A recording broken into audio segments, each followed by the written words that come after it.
تخيلت الحبيب المصطفى غاضبا من كل ما يجري على سوح الحياة.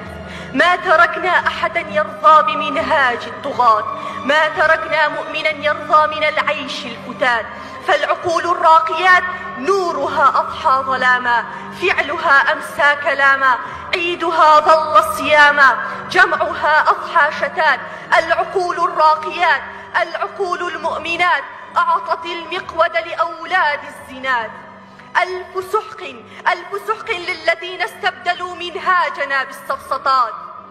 أنساء سافرات وفتيات سائبات، كاسيات عاريات مائلات مميلات، استحلوا الحرمات، استحلوا المهلكات، استحلوا الموبقات.